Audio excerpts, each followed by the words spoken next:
میرے دینی اور ایمانی بھائیوں، بزرگوں اور دوستوں، گزشتہ 2 ہفتوں سے اللہ کے رسول صلی اللہ علیہ وسلم کو ان کے زمانے کے مشرکین کی طرف سے مکے میں اور مدینے میں جس طرح سے تکلیف دی گئی اور جس طرح سے ان کو ستایا گیا اس کے بارے میں مختصراً روشنی ڈالی گئی تھی۔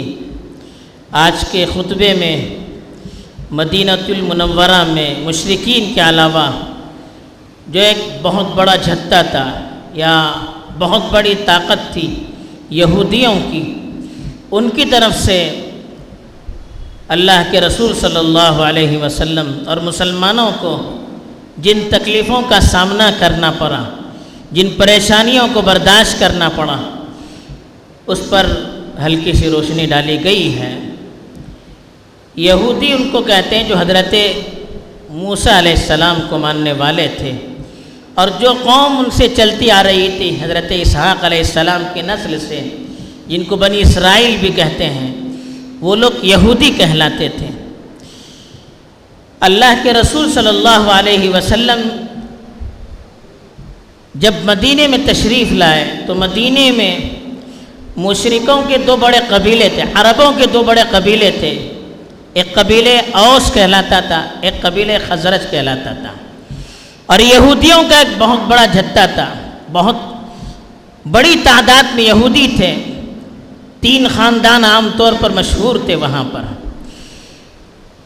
تو یہ یہودی جو تھے ان کو اپنی نسل پر بھی فخر تھا، اس لیے کہ وہ حضرت ابراہیم کی نسل تھے، اور حضرت ابراہیم کے فرزند حضرت اسحاق ان کی نسل سے تھے، اور ان کے بعد جتنے بھی نبی آئے اللہ کے رسول کے علاوہ باقی سارے انبیاء اسی خاندان سے تھے۔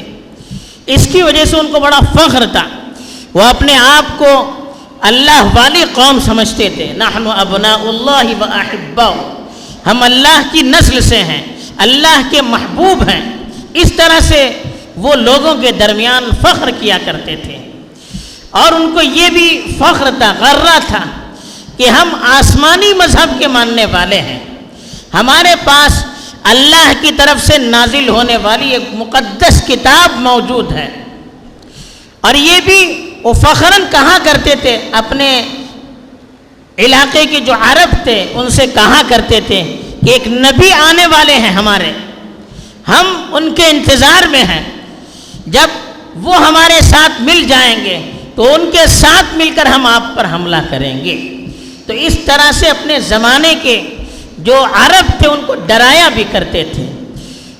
تو یہ یہودی جب اللہ کے رسول صلی اللہ علیہ وسلم مدینہ المنورہ تشریف لائے تو اللہ کے رسول صلی اللہ علیہ وسلم کے سب سے بڑے دشمن بن گئے۔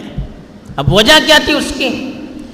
سیرت کی کتاب میں ایک واقعہ ملتا ہے، اللہ کے رسول صلی اللہ علیہ وسلم کی زوج مطہرہ حضرت صفیہ بنت حیی بن اخطب، یہ جو اللہ کے رسول کی زوج محترمہ تھی، یہ یہودی خاندان سے تعلق رکھتی تھی۔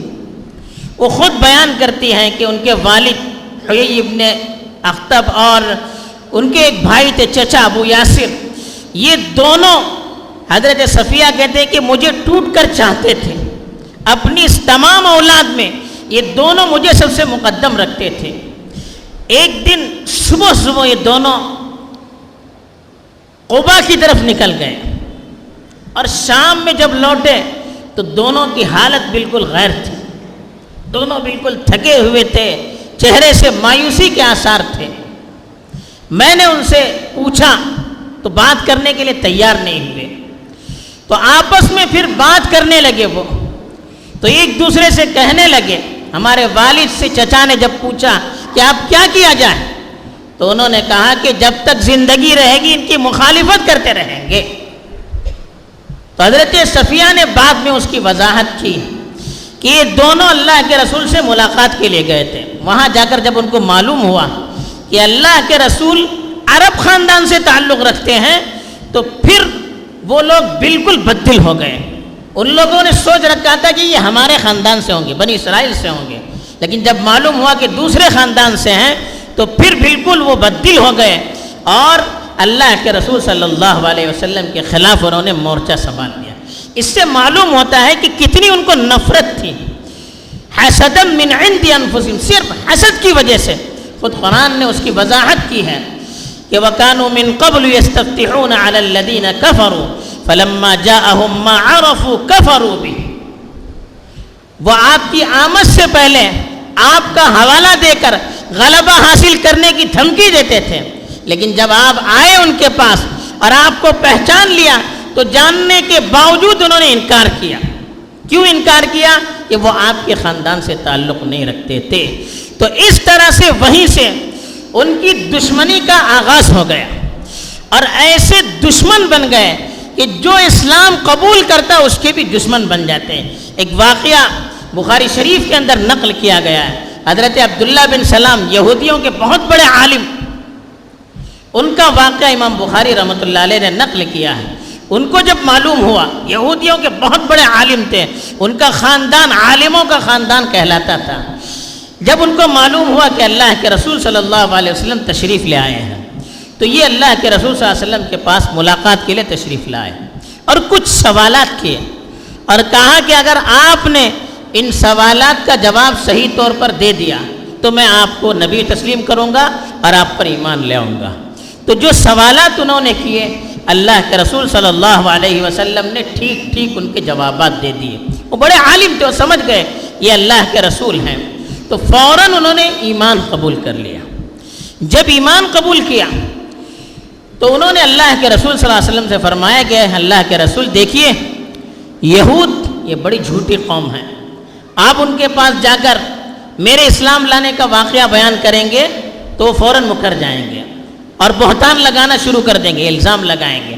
تو اس لیے ایک کام کیجئے، آپ یہودیوں کو بلوائیے، میں چھپ جاؤں گا اور میرے بارے میں ان سے دریافت کیجئے۔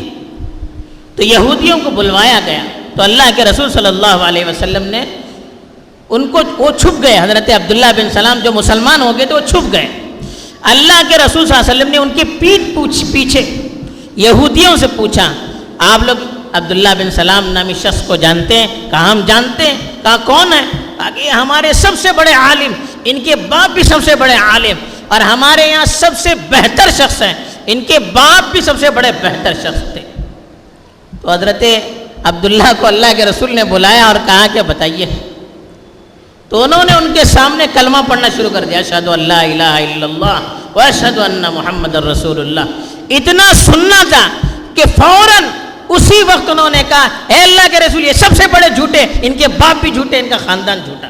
یعنی ایسے دشمن بن گئے اسلام کے۔ تو اس سے آپ اندازہ لگا سکتے ہیں کہ کتنی دشمنی ان کے دل کے اندر بسی ہوئی تھی۔ تو پھر اس کے بعد سے اللہ کے رسول صلی اللہ علیہ وسلم کے خلاف سازشوں کا ایک سلسلہ چل پڑا۔ خطبے میں 4 چیزوں پر خاص طور پر روشنی ڈالی گئی۔ پہلی جو ان کی سازش تھی، اللہ کے رسول صلی اللہ علیہ وسلم کی شان میں گستاخی کرنے لگے۔ دل کے اندر اتنی نفرت تھی اللہ کے رسول صلی اللہ علیہ وسلم کے خلاف، اتنا بغض اور اتنی دشمنی بھری ہوئی تھی، جہاں موقع ملتا اللہ کے رسول صلی اللہ علیہ وسلم کی شان میں گستاخی کرتے تھے۔ ایسے الفاظ زبان پر لاتے تھے کہ جس سے اللہ کے رسول کی شان میں گستاخی ہو جاتی تھی۔ ایسے ذومعنی الفاظ واضح طور پر نہیں کہتے تھے، کھا کر الفاظ کہتے تھے جس سے ان کی شان میں گستاخی ہوتی تھی۔ قرآن نے بھی مثالیں نقل کی ہیں۔ ایک جگہ مسلمانوں سے کہا یا ایھا الذین آمنوا لا تقولوا راعنا وقولوا انظرنا، اے ایمان والو آپ لوگ راعنا یہ لفظ استعمال مت کرو، بلکہ کہو کہ اے اللہ کے انظرنا کہو۔ راعنا کا مطلب بھی ہے اللہ کے رسول ہماری طرف متوجہ ہو جائیے، انظرنا کا مطلب بھی ہے ہماری طرف توجہ دے دیے۔ لیکن ایک لفظ بولنے کے لیے کہا، دوسرے لفظ کے بولنے سے روکا۔ کیوں؟ اس کی وجہ کیا تھی؟ راعنا کا جو لفظ تھا اس کا مطلب یہ ہوتا تھا کہ ہماری طرف متوجہ ہو جائیے۔ یہودی ذرا کھینچ کر پڑھتے تھے، راعینا بولتے تھے، یعنی ہمارے چرواہے۔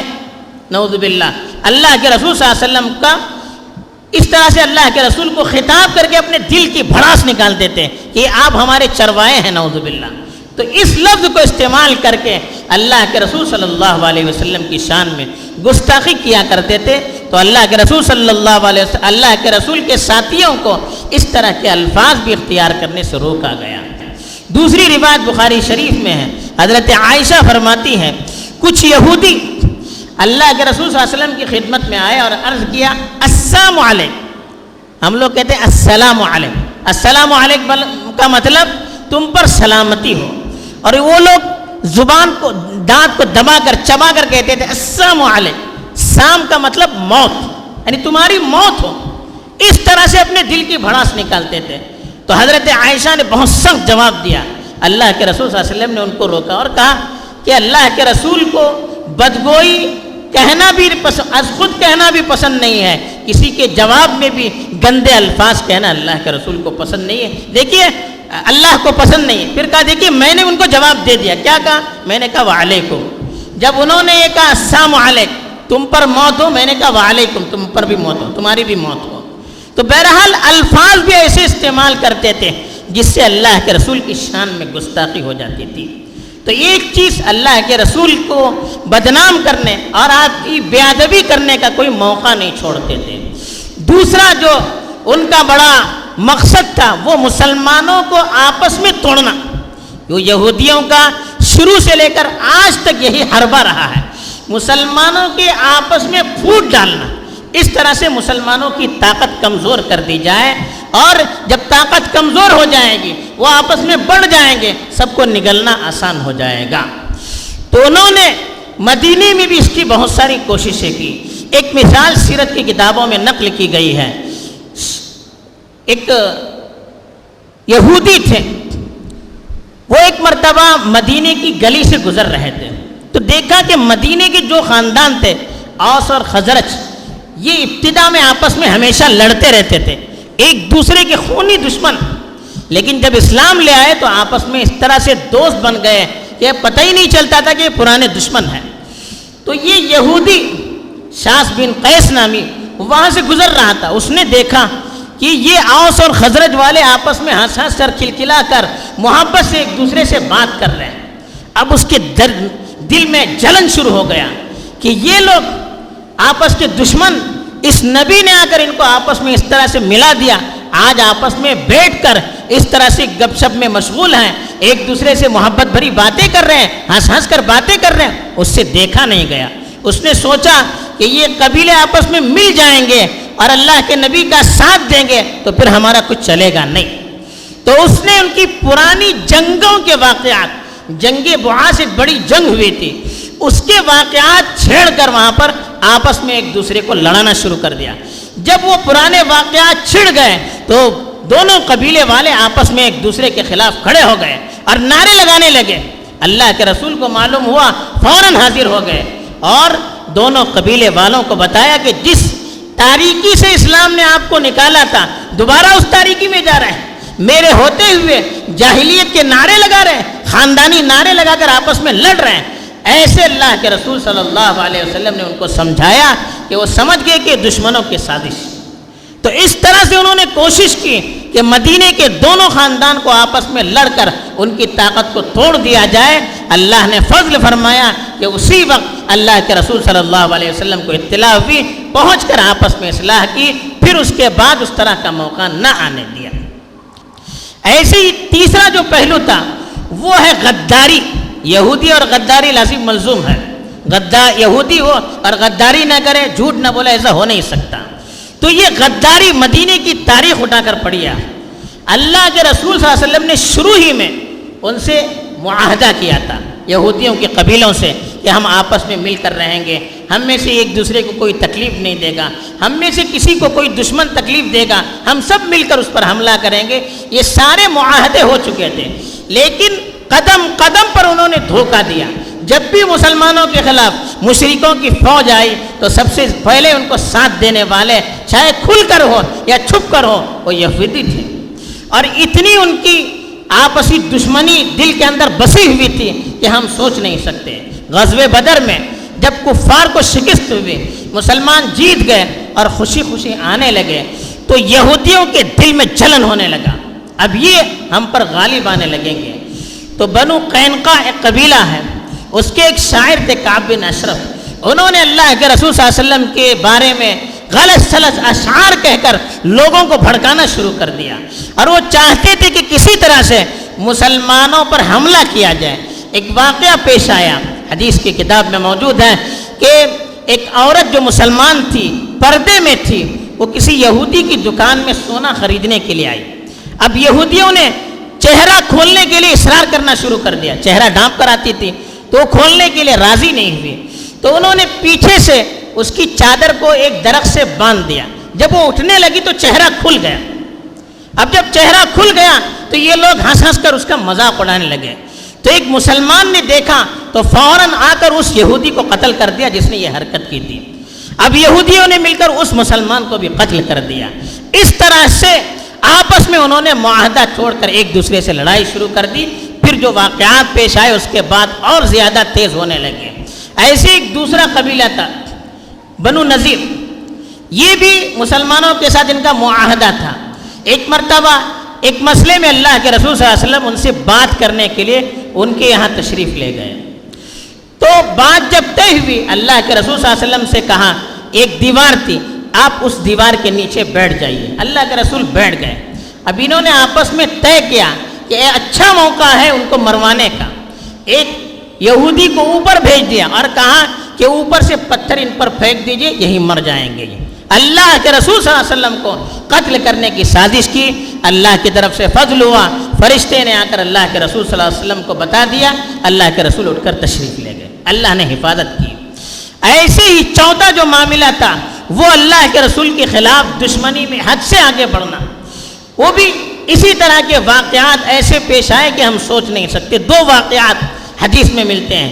ایک یہ کہ اتنی دشمنی تھی اللہ کے رسول صلی اللہ علیہ وسلم کو کہ یہودیوں کے ایک یہودی اس نے باقاعدہ سازش کر کے اللہ کے رسول پر جادو کیا۔ حدیث میں بخاری میں بھی یہ واقعہ موجود ہے اور دوسری کتابوں میں بھی موجود ہے۔ باقاعدہ جادو کیا، یہ اللہ کی طرف سے فضل ہوا کہ فرشتوں کو بھیج کر اس کا علاج بتلایا گیا، وہ اثر نہیں کر سکا اتنا زیادہ جتنا وہ چاہ رہے تھے۔ جادو کر کے آپ کو مارنا چاہ رہے تھے لیکن وہ ہو نہیں سکا، اللہ نے حفاظت کی۔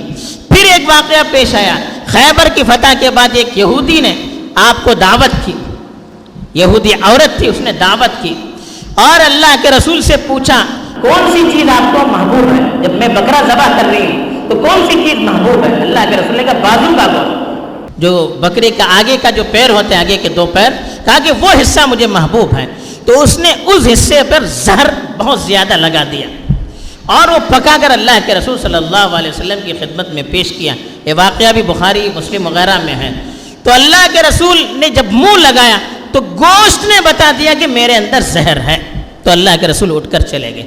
تو غرض اس طرح سے اللہ کے رسول کو مارنے، آپ کی طاقت کو ختم کرنے، آپ کے صحابہ کے درمیان آپس میں پھوٹ ڈالنے کی بھرپور کوشش کی گئی۔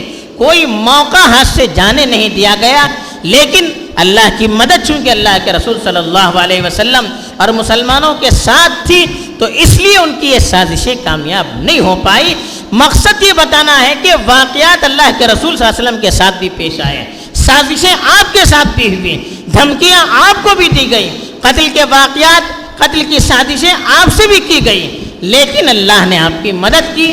تو ایسے حالات میں ہمیں اللہ کے رسول کی سیرت پڑھ کر اپنے اندر ہمت اور حوصلہ پیدا کرنا چاہیے، مایوس نہیں ہونا چاہیے، بلکہ ان سب واقعات سے ہمارے ایمان کے اندر اضافہ ہوگا تو پھر ہمیں ترقی کرنا، آگے بڑھنا آسان ہوگا۔ اللہ تعالیٰ صحیح معنی میں اللہ کے رسول صلی اللہ علیہ وسلم کی سیرت کو اپنا کر اپنی زندگی گزارنے کی ہمیں توفیق دے، آمین۔ وآخر دعوانا الحمد للہ رب العالمین۔